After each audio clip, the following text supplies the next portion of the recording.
Hey, and welcome to Open, the show opening the Bronx and the rest of the world to you. I'm Brittany Aubain covering for Darren Jaime, and today we'll update you on what's happening in and around our borough in New York City. Coming up, we'll delve into how a charter school network is revolutionizing education by providing engaging and challenging academic programs. Then we'll discuss a new aviation regulation that mandates accessible laboratories on airplanes to accommodate people with disabilities. Stay tuned for more details. Afterwards, we'll explore the comprehensive range of social services offered by one organization, which includes after-school programs, adult literacy services, and ESL classes. Following that, we'll analyze the impact of the Inflation Reduction Act on local communities across the nation. Lastly, we'll sit down with a plant-based chef who will share creative strategies for incorporating more fruits, vegetables, and whole grains into your diet without compromising on taste. So stay tuned, all this and much more is headed your way because we're now officially open.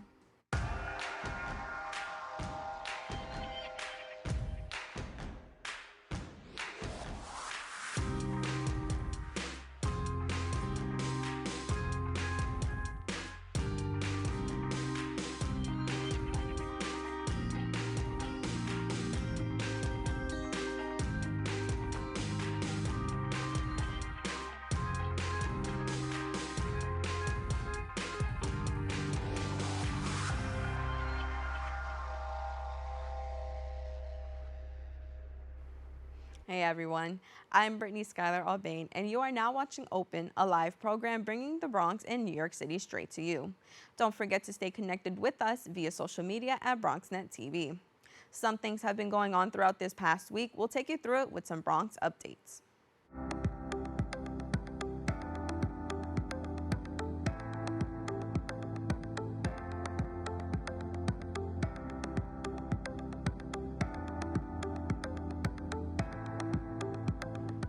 We begin with education news.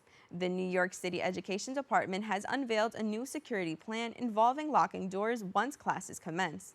This initiative will begin in 744 public elementary schools and expand citywide by the spring of 2024. The Education Department Chancellor David Banks shared an incident where a recently released individual entered a school, prompting safety agents and a principal to intervene. To prevent such incidents, visitors to these schools must follow a strict protocol, including pressing a buzzer, identification verification via camera, and stating the purpose of their visit. Additional safety measures include regular Zoom meetings between school principals and local precinct officers, along with an increase in the number of school safety agents, but not to pre-pandemic levels. In other news, the nation's largest police force is set to undergo significant reforms in response to its handling of the 2020 George Floyd demonstrations. The NYPD is prohibited from engaging in tactics like kettling protesters, intimidating crowds with helicopters, and utilizing excessive force, all of which were witnessed during the Black Lives Matter protests that affected thousands of New Yorkers. New York Attorney General Letitia James stated, quote, "Too often peaceful protesters have suffered due to excessive force, resulting in harm to innocent New Yorkers merely exercising their rights. Today's agreement will significantly alter how the NYPD engages with and responds to public demonstrations in New York City," end quote. The agreement specifies the creation of a senior-level executive within the NYPD to oversee protest-related activities and introduces a four-tiered system for police responses to protests, with an emphasis on de-escalation. According to the agreement, NYPD officers will only disperse protests as a last resort and must issue dispersal orders 3 times before making arrests. That's all for Bronx updates. We have to take a quick break, but we'll be back with more Open when we return.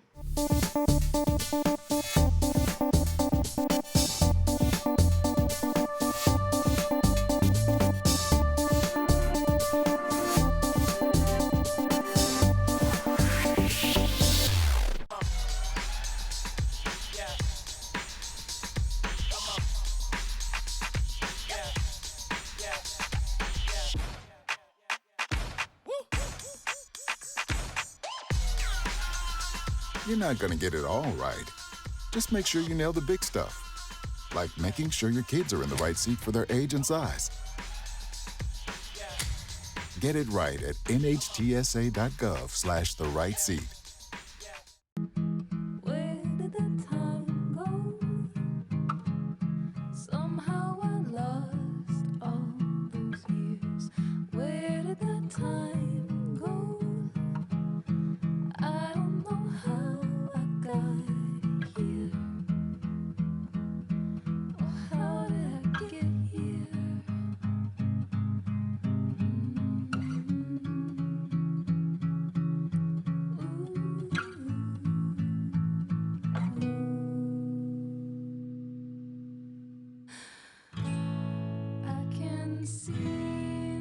You've done the hard part. You quit smoking. Now do the easy part and get scanned for lung cancer. If you smoked, you may still be at risk, but early detection could save your life. Talk to your doctor and learn more at savedbythescan.org. Welcome back. A recent Stanford University study demonstrates that charter schools nationwide outperform traditional public schools, which is paving the way for the next chapter in public education. KIPP NYC is a standout charter network offering rigorous academics, enriching co-curricular, top-tier arts and sports, and vital social emotional support. Here now is the principal of KIPP Freedom Middle School, Amanda Martinez. Amanda, thank you so much for joining. Thank you for having me here. So, let's get into it. Like you mentioned, you guys kind of started school already. New York City public schools start very soon, actually. So, KIPP New York City was founded in 1995 and has since grown significantly. So, can you provide an overview of the school's growth and the impact it's had on the students in New York City? Yeah, so I am the proud principal of KIPP Freedom Middle School, which is one of 9 schools from KIPP NYC that are in the Bronx. And we're part of a larger network that has 18 schools in New York City, from Harlem to Brooklyn to the Bronx. And as KIPP as an organization, we have over 280 schools across the entire nation. So since its inception in 1994, we have grown significantly, and not only just grown in terms of what the amount of schools that we have, but also in our philosophy and what is it that we need to do in order to truly revolutionize education. That's amazing. And in the recent Stanford University study, it highlighted the outperformance of charter schools across the nation. So how do you see KIPP Freedom Middle School, how do you see that contributing to the study, and overall, what sets your school apart?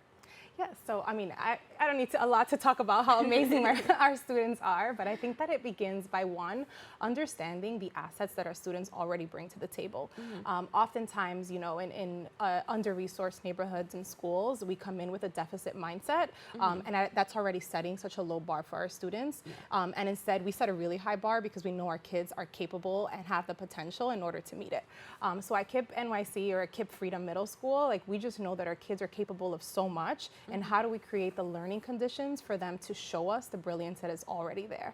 And I think that's really powerful about KIPP, in which there's a huge emphasis and mission on together with our families and our students, so that we are crafting the educational landscape together with the people that matter the most to us, which are our students and our families.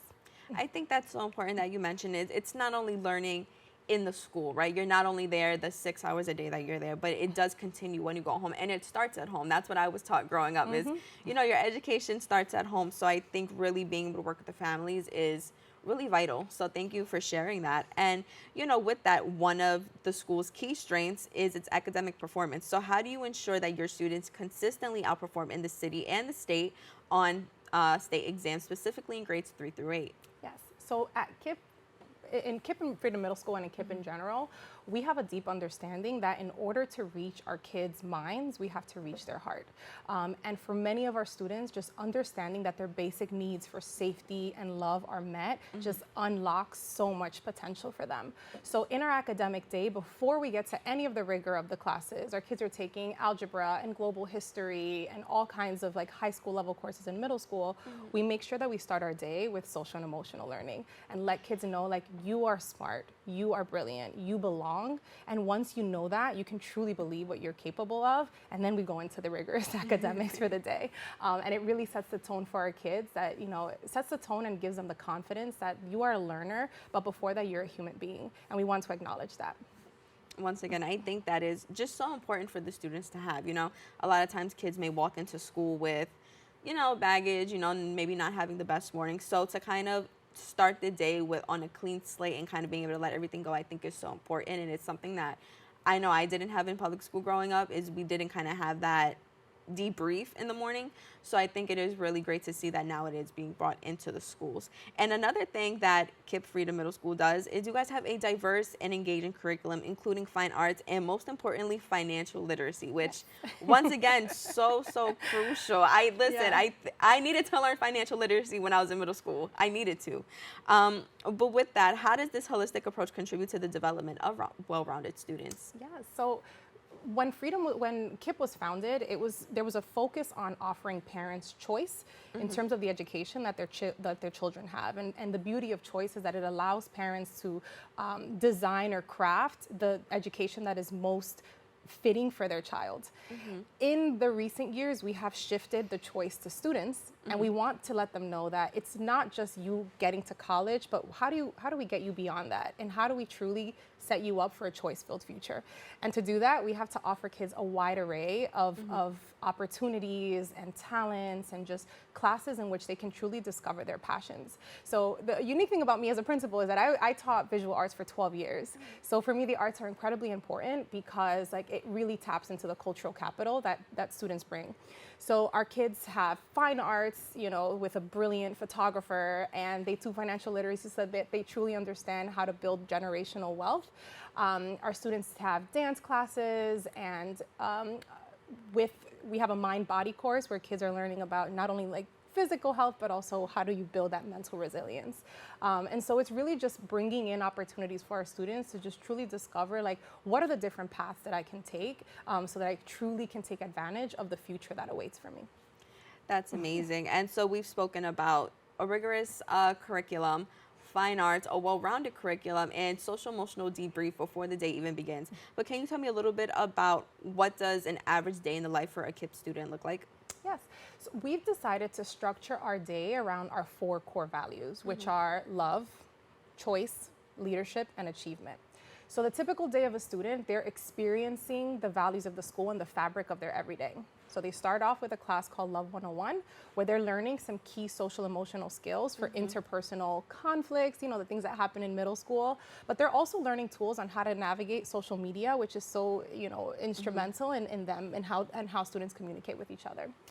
Then they shift their day into the achieve portion of the day, where they are taking classes from math and ELA and social studies, and the older grades are taking algebra, global history, and then we also offer extensions like coding and robotics and Model UN and speech and debate.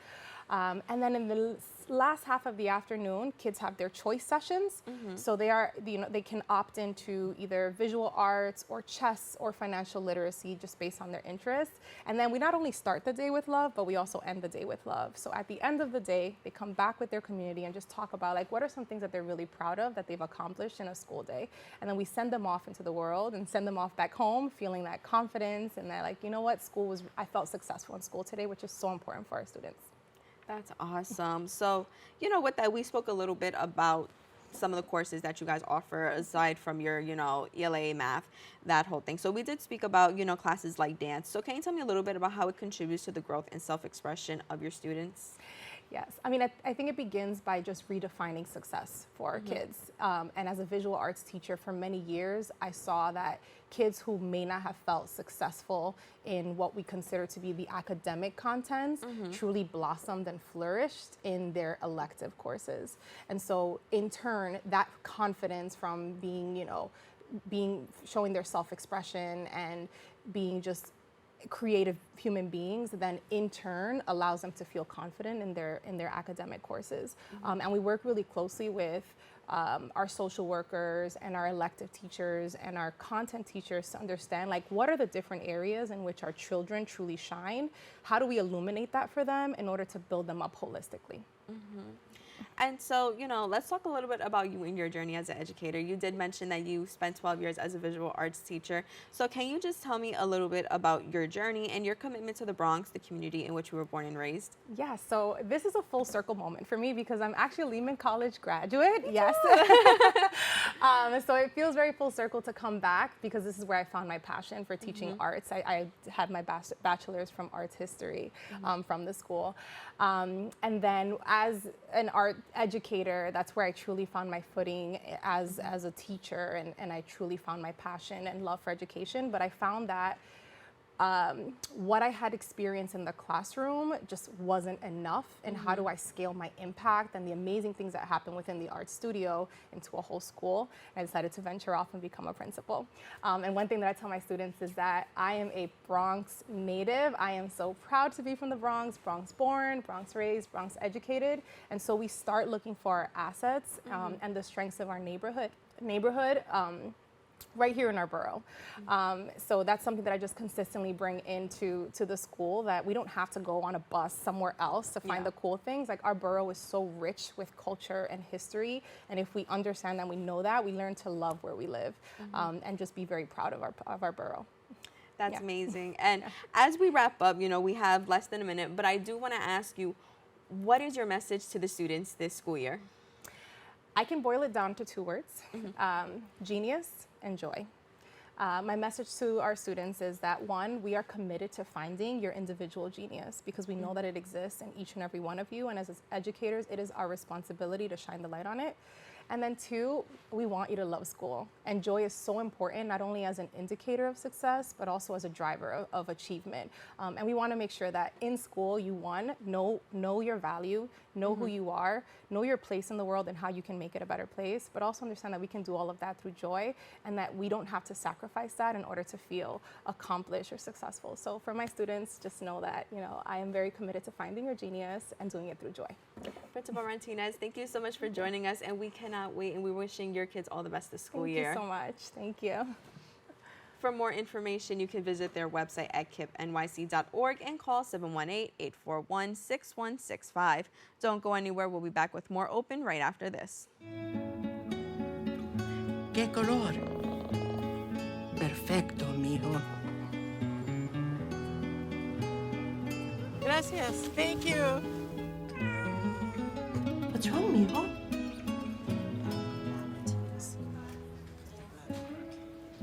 Donating to a pet's medical care is one of the many ways you can help families in your community.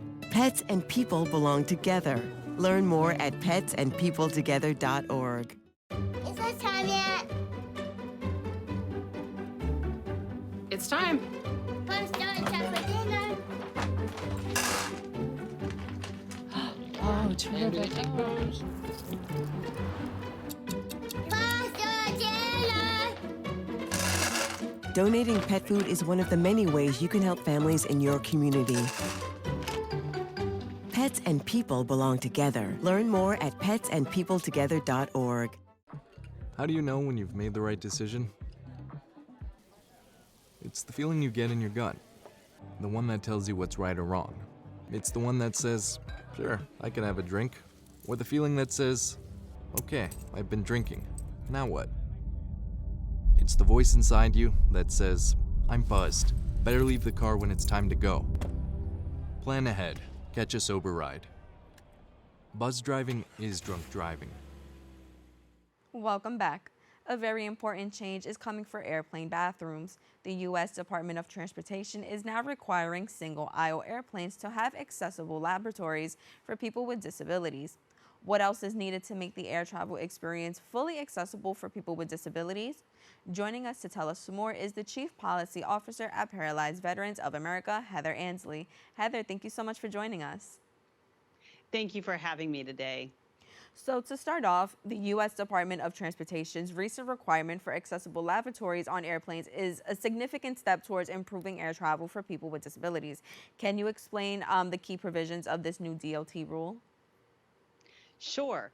What it means is that passengers with disabilities, particularly those who are wheelchair users, will have access to an aircraft lavatory on a larger single-aisle aircraft to be able to take care of their basic bodily needs. Today, they often have to dehydrate themselves, maybe fast, perhaps for even as long as a day as they try to prepare for that flight that isn't going to have access to the lavatory. It may even mean in some cases that they have to soil themselves because they don't have access. So we're glad that this battle is finally, at least we've got a date certain when we'll have accessible lavatories on single-aisle aircraft, but more work still needs to be done. Absolutely. And I mean, you know, I wanted to ask a little bit about the challenges that people with disabilities face when going on a plane, and you mentioned a few of them. Can you just elaborate on how important it is that we have this rule and what are some of the challenges that they may face? Sure. So having access to a lavatory is, you know, a basic human civil right that all people need to have access to in flight. If you're going from, you know, New York to LA, you want to know that you're able to use the restroom if that's something that you need to do. Unfortunately, not having access to a lavatory, which right now somebody who is mobility impaired can't do. Um, there's also other issues and challenges that people face in air travel, including difficulties just even getting on and off the aircraft. What happens to the person's wheelchair when it's being, stowed in the belly of the aircraft to make the trip? There's lots and lots of challenges that people with disabilities have to face in air travel, and unfortunately, access to the laboratory is just one of them. Yeah, as you mentioned, I mean, the lavatories itself are one issue in itself. And I know, I've heard stories of, like you mentioned, people with wheelchairs that they don't necessarily know where their wheelchair is going, and they get off the flight and they find out that it's broken or it's been lost, and there's little to no care for it. So can you tell me a little bit about the significance that this rule holds for the disabled community? What this rule means is it's a recognition that passengers with disabilities should have dignified access to take care of their basic human needs. It's not something that we've had in place in the decades that we've now had a law requiring access for people with disabilities. You had to be on a twin aisle aircraft to have a requirement to be able just to use a lavatory. And those don't fly much in the US anymore, maybe if you're going internationally. So this will mean that in the future, people with disabilities that are taking those domestic cross-country flights will know that in the event they need to use a lavatory, that there will be one that is available to them, that they can access behind a closed door with somebody to assist them if that's what they need. And we just think that this is a really big step forward for all passengers with disabilities. Absolutely. And Paralyzed Veterans of America has been at the forefront of advocating for accessibility in air travel for over 35 years. So can you share some insights into the history of PVA's advocacy efforts and the role it played in bringing about this groundbreaking rule? Certainly. So PVA has, as you said, been involved for decades in trying to improve access to air travel for people with disabilities. This goes all the way to the passage of the law, the Air Carrier Access Act, that actually ensures non-discrimination in air travel for people with disabilities. And we started pretty soon after that trying to get access to lavatories. Fast forward in 2016, we participated in a what they call a rulemaking, negotiated rulemaking, working with other stakeholders like the airlines, like people who make airplanes, and tried to come up with a path forward so that we could say there will be a date certain in the future when people with disabilities will have lavatory access. Fast forward, here we are today. We have a date certain that will go into effect this October, and that then kicks off a time clock that within a decade or at the end of a decade, we will have that accessible lavatory on larger single aisle aircraft. But, we call on airlines to act more quickly because passengers with disabilities shouldn't have to wait any longer to be able to have a safe, dignified, humane experience in air travel. 100%. And in your view and your perspective, can you tell me a little bit about why has air travel lagged behind in meeting these fundamental accessibility standards? One of the reasons it's really lagged behind, as I mentioned, there's the Air Carrier Access Act. And that's what governs access to air travel. And it doesn't have some of the accessibility requirements for aircraft that you might see in a different law that you might be more familiar with, the Americans with Disabilities Act. The Americans with Disabilities Act governs access to buses and trains and subways, lots of modes of transportation. And you'll see more accessibility features on those particular, modes of transportation. Aircraft, on the other hand, because they're under the Air Carrier Access Act, they don't have a lot of those types of requirements. And it shows in terms of the experience of passengers with disabilities, the fact that we have people getting injured just trying to get on and off the aircraft. And then again, people being separated from their wheelchairs because the wheelchair has to travel in the belly of the aircraft most of the time while the person is in the cabin. That's not the case on a train or a bus or many of the other modes of transportation that people use every day. Absolutely. And as we wrap up, can you tell our viewers interested in supporting these efforts what are some actions they can take? Certainly. So what we need is for viewers to contact their members of Congress, their representative, and 2 senators. Let them know that in the upcoming FAA Reauthorization Act, which is pending in Congress, that they want to see meaningful reforms to assist passengers with disabilities. You know, members of Congress need to hear from their constituents about the importance of doing this. We also call on folks to go to pva.org/air travel to learn more about our efforts and also to check out our Just Plain Wrong campaign. Heather, I want to thank you so much for joining us today and sharing this information with us. Thank you for having me. For more information, you can visit their website at pva.org. Don't go anywhere. We'll be back with more Open right after this. Most hiring algorithms would scream me out. Some bosses couldn't see me as a leader. I've run this place for 20 years, but I still need to prove that I'm more than what you see on paper.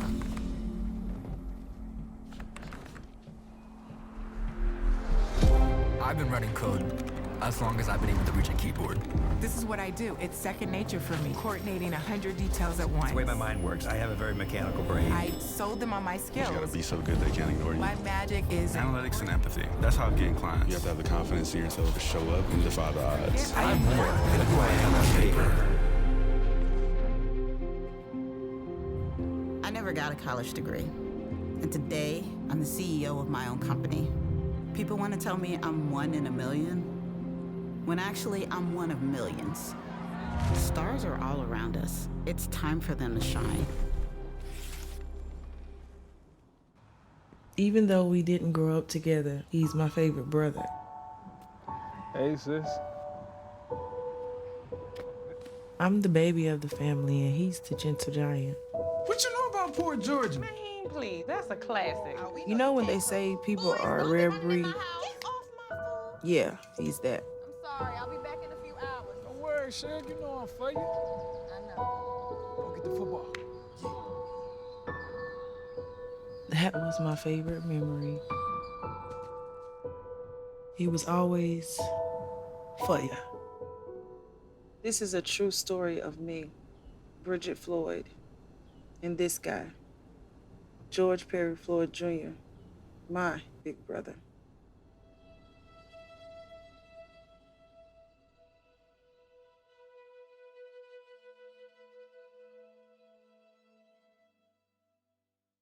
Welcome back. Throughout the year, HANAC is a nonprofit organization that tirelessly supports vulnerable New York City communities. During Hispanic Heritage Month, they elevate their dedication by celebrating Hispanic and Latino community members and their empowering programs for rich, fruitful lives in the USA.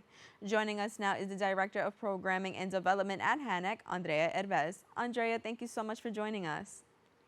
Thank you for having me. So to begin this Hispanic Heritage Month, HANAC is celebrating the Hispanic and Latino members of the community. Can you share some of the programs and initiatives that specifically support this community and its cultural identity? All our programs support our heritage and our, we try that all our participants learn our Hispanic and Latino celebrations and traditions. In specific, our older adult centers, we try them to learn our food, our music, and in that way we incorporate our heritage with our programs. That's amazing. And so HANAC provides a wide range of social services, including after-school programs, assistance for seniors, and ESL programs. Can you elaborate on how these services have impacted the lives of the residents that you serve? Yes, the ESL program has impacted tremendously to our community. The main purpose of the program is to help newcomers or the community in the general to learn the language. So that way they can find a job and be part of the economy of the United States. And now, on top of all of these programs, HANAC provides life-saving meals for older adults and members of the Hispanic and Latino community facing food insecurity. Can you share some details about the traditional dishes and cultural elements incorporated into these meals? Yes, we have a specific menus depending of the month.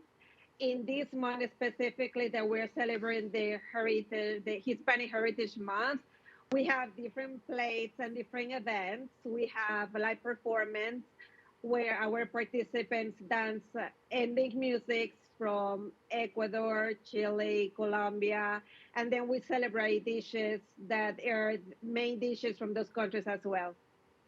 And can you tell me a little bit about how these efforts help shape a sense of community and cultural identity?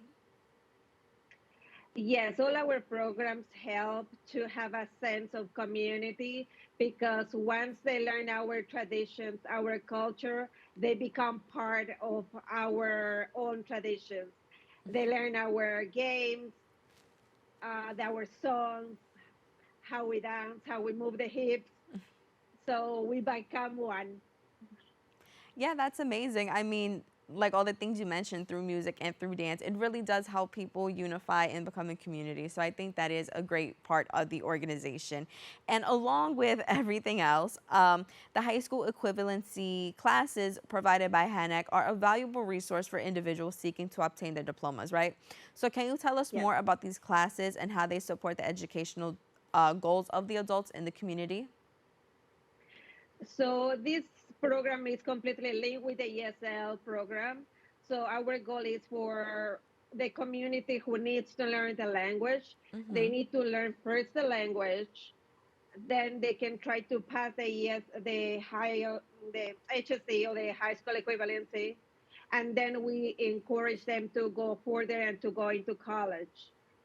So it's uh, a, different programs that have the same goal to further the community. And so, HANAC's adult literacy program services and English as a second language class offerings are positively impacting Hispanic communities in New York City. Can you talk a little bit about the reception of the participants and how to get involved and, elaborate on that? Yes, the ESL program is one of our most important programs. It's a huge need in the community. We have a huge waiting list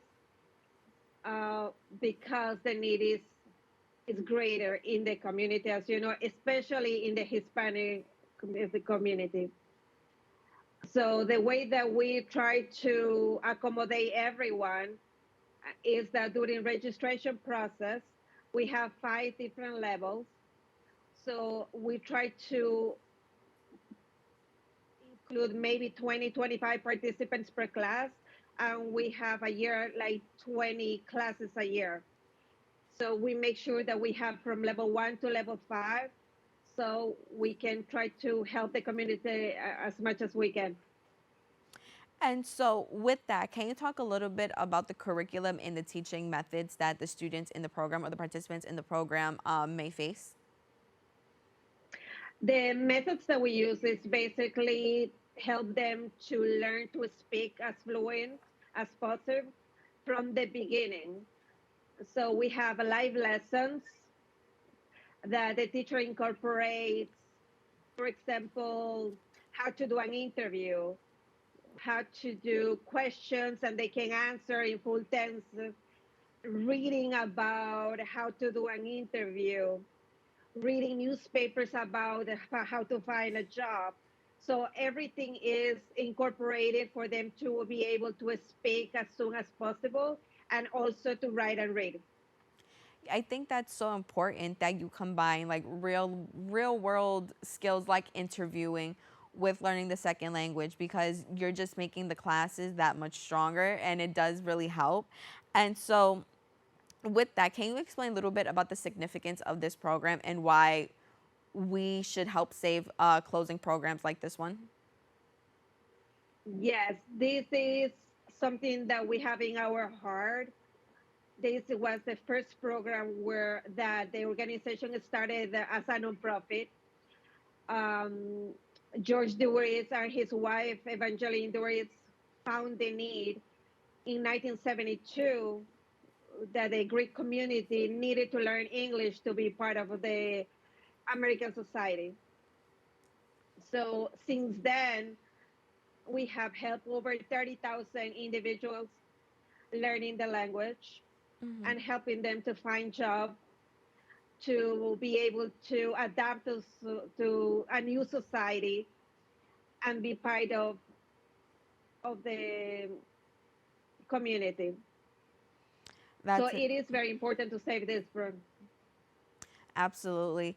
And as we wrap up, can you tell me a little bit about looking towards the future? What are some goals and aspirations that HANAC, in terms of serving and empowering the Hispanic and Latino community, what are some goals that the organization has? So some of the goals that the organization has is to keep expanding in different boroughs. Very soon we're going to be in the Bronx by maybe middle of October.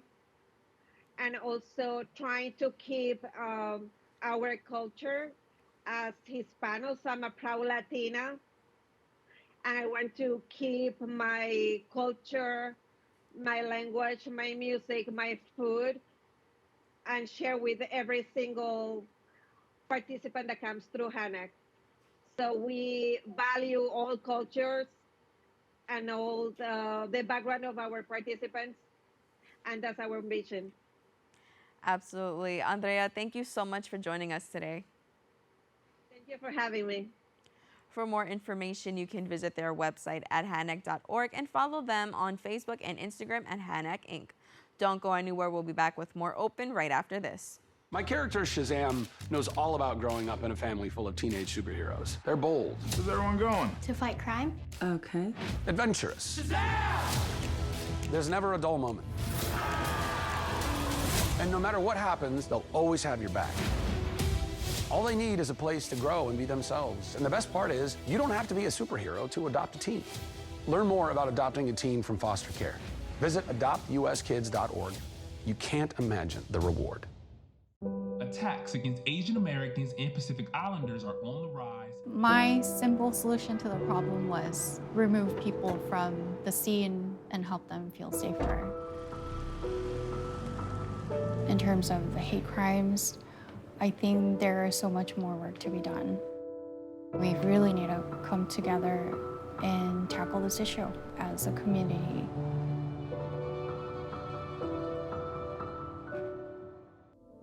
We all know what it's like to feel alone.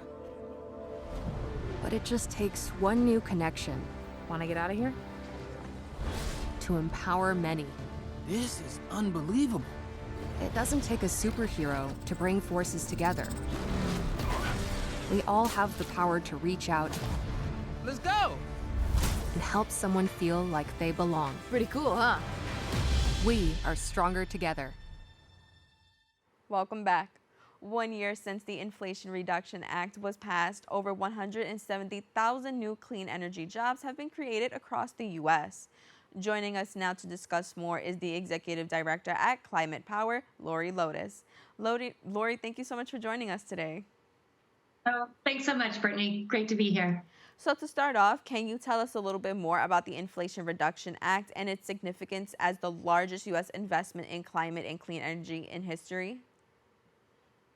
It really is one of the most significant laws our country has ever passed, and that is just 1 year into it. In the last year, we have seen over 170,000 jobs being created. A real manufacturing boom has been unleashed across the country. And these are good paying jobs that you can retire on and rely on. These are jobs that are going to help strengthen the middle class and really grow the economy from the middle out. And so we're excited to really start talking more about what's in the Inflation Reduction Act and how it's going to benefit people's lives, from lowering people's cost to lowering the pollution that affects so many communities. Absolutely. And like you just mentioned, lowering the cost and lowering the pollution. So can you elaborate a little bit on the impact that this act is going to have on local communities around the country? Yeah, and let's talk about New York, because what we're seeing in New York is, incredible. The investments that are coming into the state and across, not just in New York City, but really across the state. It's becoming a hub for offshore wind and battery manufacturing. Over $100 billion have already been invested into the state, and that's creating about 13,000 jobs. And what we have seen is when there's these local investments made, we are seeing revitalized communities that may not have that had manufacturing leave, really become, have stronger schools and better roads, and really growing in a way that many didn't think was possible just a short time ago. That's amazing. And over the past year, we've seen a substantial increase in clean energy jobs across the nation. So can you tell us more about how this growth has been driven and the impact it's having on the job market? Absolutely. So what we've seen is that companies are making these investments in clean energy, whether that's ramping up the production of solar and wind, or getting into newer industries such as EVs, and newer to the United States is battery manufacturing and battery storage. And so what this means is that there are jobs that are being created all across the country for construction workers, pipe fitters, electricians, engineers, scientists. And most of these jobs don't even require a 4-year degree. So there's really jobs available for anyone and everyone. And there's job training available and workforce development to make sure that people do have the skills they need for these new types of jobs. That's amazing. And so with that, can you talk a little bit about what sectors of the economy will be the most impacted moving forward? I mean, the really interesting thing is just how this is going to impact everything. What we are seeing is the ramp up in production of clean energy, so solar and wind.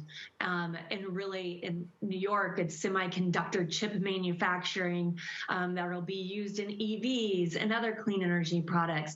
And so it really is we're on the starting point, and there's really so much that we're just going to be seeing over the coming years of just how much industries are going to be impacted by this growing clean energy economy.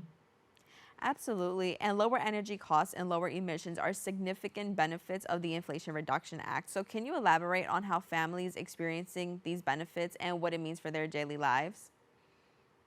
Absolutely. I think one of the things that we are all learning every day is just how extreme weather is getting worse, and it's getting more prevalent. And so we need to take action now so that we can lower pollution, which is going to mean that we can stave off the worst impacts of the climate crisis. I know as a mom of a 5-year-old, it is something I think about a lot, as he's not able to go outside for recess because it's so hot this week. But there's also cost savings available. There are tax rebates to help lower your home energy cost, or to buy an EV, even a used EV. That means that there are more ways to make your energy bills or your switch to cleaner energy more affordable and more accessible. Thank you so much for bringing up that point about it being so hot. I know in July we were seeing like record temperatures ever, the highest ever for that specific day. So I think it is so important to think about. And although there's, controversy around it, some people are like, it's not, nothing that we need to look at, but I do think it is something that is so important. And so with that, like we mentioned, climate change is a pressing global issue. So what do you see as the most significant challenges and opportunities in the ongoing fight against climate change, especially within the United States?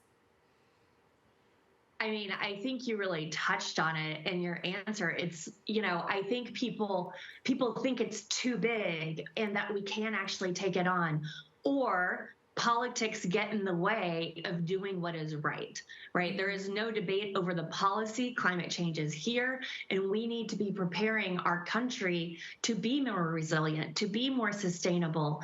And, you know, that comes with challenges of making sure that people understand and our elected leaders understand just how important it is to act and to be bold.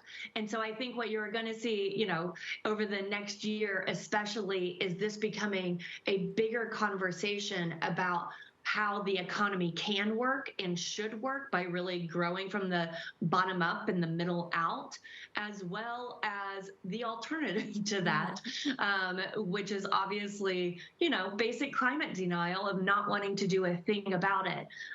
So I think in the next year, we're going to see a lot as we head into the 2024 election about how there really are two different viewpoints of what we should be doing. Absolutely. And in your role as the Executive Director of Climate Power, what strategies and initiatives are you undertaking to help raise awareness of positive impacts of clean energy and climate-related jobs? Everything and anything. We are talking to people like you, Brittany, and people all across the country. We are talking directly to people. We have advertising that's going up very soon that really tells the story of what is possible and the huge opportunity we have because President Biden has invested in this clean energy plan that really is going to make us have a stronger future and grow the middle class. And so we're really focused on talking to as many people as possible wherever they are to make sure that they get the information that, look, the Inflation Reduction Act is the biggest climate investment that's ever been made. And the only way we continue to build on that is by talking to our friends about what's made possible and raising awareness of what's actually happened so that we can grow and do even more. Lori, thank you so much. I feel like I learned so much in such a short amount of time. So thank you so much for joining us today. Thanks so much, Brittany. For more information, you can visit their website at climatepower.us and follow them on social media at Climate Power. Don't go anywhere. We'll be back with more Open right after this.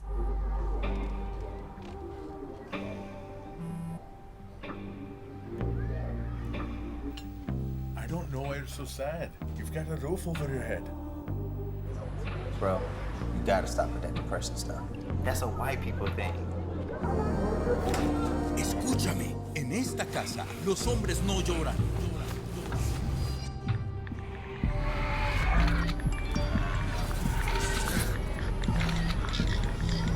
You all right? It just feels like it's coming from everywhere. Do you want to talk about it? Thanks for hearing me out, bro. Appreciate it. You can talk to me if you're feeling sad. Whenever you need to talk, I'm here, okay?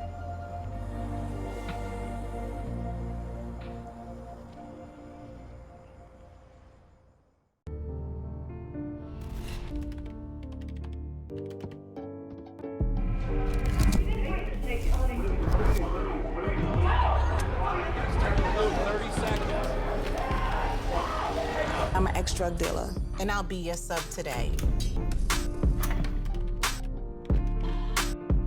Can you see anything different as a pill? No. You don't know? Fentanyl is being mixed into everything now. There's only one thing that will save somebody's life. That is naloxone nasal spray. Fentanyl, it's cheap, it's potent, and it's profitable. Why would drug dealers put a lethal dose of fentanyl in drugs if they know it's so harmful? Really just all about the money. I just didn't realize that one pill could change your whole life. More kids should know.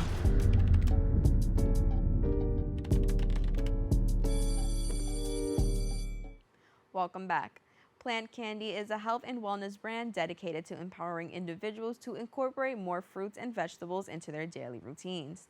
Their focus is on celebrating the vibrancy of vegetables, exploring diverse textures and flavor profiles, and embracing a lifestyle where you not only live to eat or eat to live, but savor every moment of it. Joining us to tell us more is the co-founder of Plant Candy and plant-based chef, Brandy Cochrane. Brandy, thank you so much for joining us. Thanks for having me. So let's start off, right? Can you tell us a little bit about the inspiration behind plant candy and how you decided to embark on this plant-based journey? Yeah, so the inspiration really came from a book that I read called The China Study. And The China Study is a book that talks about how food really affects us health-wise. I happen to come from a family of people that live really long. And so I figured if I was going to live a long time, I really wanted to be able to have a good quality of life, and food plays such an important role in that. Yeah, absolutely. So, you know, was there anything else that made you transition to this plant-based lifestyle? Yeah, so initially it was when I first went to the hospital and got some blood work, I ended up having high cholesterol, which was really weird because I come from a family, like a mom who went to this workshop when I was in the 5th grade. We stopped eating red meat immediately when she found out about colon health. So I thought I was eating a healthy diet. I'm having whole grains, vegetables, chicken, fish, which is supposed to be the best, right? We're told. But when I went to the doctors, it wasn't showing up that way. So I ended up, like I said, reading this book. And during that time, I was like, let me be the guinea pig, so to say, on this journey. And when I went back to the doctors in 45 days, my numbers had drastically dropped. And so it just kind of took me down a rabbit hole. And so this journey started with you converting your grandma's cake recipe into a plant-based one. Yeah. So how did this inspire you to explore the possibilities of a plant-based lifestyle? And what was your friends and family, what was their initial reaction? Yeah, well, you know, I've always been the quirky person. So it wasn't anything new. It was like, oh, what's Brandy up to again? But for me, I love the boundaries of the lifestyle. So like you said, when I converted this recipe, I thought about the process of making a cake. So making a cake, you cream together butter and sugar, you add in your eggs, your vanilla, your flour, all that good stuff. So I said, how can we do this with no sugar, no butter, right? So I said, growing up, I had butter beans, right? I know it seems weird, but you cream it together, it has the same texture as butter. Then I added in dates, which is the sweetness without the added sugar, right? And then I learned that you could replace eggs with seltzer water. So it was literally kind of doing a little bit of research and being a chemist in a way. And when I did it and it worked, it was like, ugh. And I've always tested my food on people who eat everything. Right. Because I feel like if I just give it to people that eat plant-based, it doesn't really count, right? Right. It's like, how do you know it's really good? So I tested it with people and they're like, this actually tastes good. And that, I guess, built my confidence to continue to keep trying and creating things. You know, that's so funny that you mentioned you're the quirky one in your household, because I'm kind of the same way in a sense where I'll see a new recipe. I think there was one where you made pizza crust out of egg whites, and everybody's like, what is in the fridge? What are you doing? You know, cut it out. Yes. But with that, at Plant Candy, you emphasize a whole food plant-based approach to healthy living. Can you explain what this approach entails and how it differs from other dietary recipes? Yeah, so particularly I like to make distinction between plant-based and vegan because they're very close. There's a diet that's void of dairy, there's a diet that's void of animals. But the difference when we're talking about plant-based is that we prioritize the whole plant food, right? So we're literally not just swapping out a processed meat version to give us a soy chicken nugget. It's not processed chicken nugget, right? And don't get me wrong, those are great transitional foods, but plant-based really focuses on how do we take the whole ingredient, build in flavor profiles, build in textures, and get those health benefits as well. Right. Right. And so with that, your recipes aim to make plant-based eating accessible and affordable, which I think is extremely important because it is very expensive. Yes. And also, again, so important without compromising on the taste. No. So can you share some tips for individuals who are looking to incorporate more plant-based foods into their diet without breaking the bank? Yeah, so I think we need to think about just shift our thought process around food in general, right? A lot of times we think plant-based is it's Instagram. We see people with 17 ingredients doing all this crazy stuff with food. They're like, oh, if I'm not doing that, it doesn't count. Right. Rice and beans is plant-based, just naturally, if you think about it, right? There's nothing in it. But we always think oh, this doesn't count because it's the side. We've always seen it as the side thing. So I always encourage people to take the foods that you love, the things that might be like meat and cheese. Think about what is it that you love about them, the seasoning that you love on them, and then apply that same stuff to the actual food. So embracing your sides, your staples, like your rice, your beans, veggies, those things are naturally plant-based grains, but building flavor into them will help.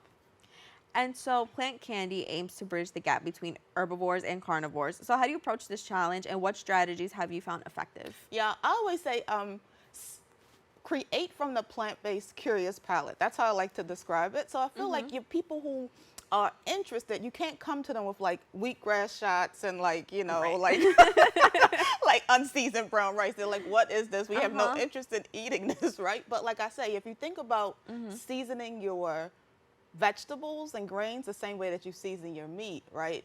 You always like to describe like how we get excited about making ribs, right? So think about making ribs. So like you get ribs, you find this great cut, you find this rub one line that you really like. You marinate it in the refrigerator for like 3 days. You get this barbecue sauce, you got these wood chips, you're smoking it. Like just describing it, it sounds exciting, right?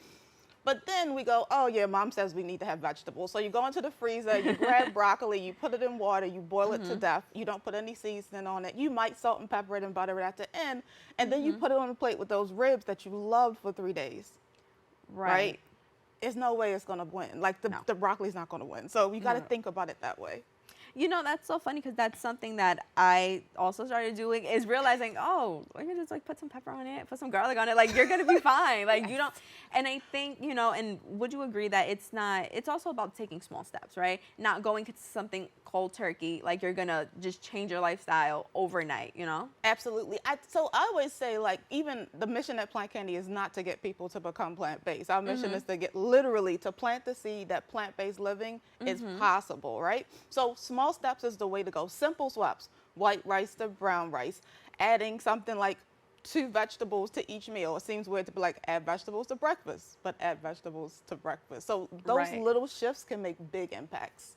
Absolutely. And, you know, and there are a lot of misconceptions when it comes to plant-based eating, especially things about like protein intake. So can you tell me, like, what are some common misconceptions that people may run into? Yeah, so I love this question. Everybody's concerned about protein. And protein comes from plants. It's really interesting. Like the protein that we get from meat sources is actually like third-party protein. It's metabolized through plants that way. So think about, like we talked about beans. Your not one of those things called black beans have 15 grams of protein per cup, right? Lentils, 18 grams of protein per cup. Chickpeas, 16 grams of protein per cup. And we're talking about really inexpensive, very versatile, high sources of protein with the fiber attached. Yeah, absolutely. And can you share any personal stories or anecdotes of individuals who might have had misconceptions? Can you tell me a little bit about how you kind of help them debunk that? Yes. So a lot, especially just like giving people the numbers, and really I like to say we're concerned a lot about protein in this country, but if we prioritize fiber, we're gonna never have an issue with protein. And the reason I personally like to always say prioritize fiber is because fiber is the thing that keeps your gut healthy. It also keeps our waste system moving properly so that we end up being able to absorb maximum nutrients. So when you tell people that, and they eat plant-based, they're still in the gym, they're still building muscle, right? And they feel satiated, it's just the proof is in the pudding. Absolutely. Brandy, thank you so much for sitting down and telling us about all this, sharing all of this. I think I've learned so much. I know I've learned so much. I really hope our viewers learned a lot. So thank you. Thank you. So for more information, you can visit their website at plantcandy.com and follow them on Instagram at plantcandy. We've come to the end of our show today. I'd like to thank all the guests for joining and you, the viewers, for tuning in. If you missed any part of today's show, you can catch the recable cast on Optimum Channel 67, Verizon Fios 2133, or watch anytime on the web at bronxnet.org. This wraps up this episode for us. I'm Brittany Aubain. Make sure to keep this channel wide open. Take care.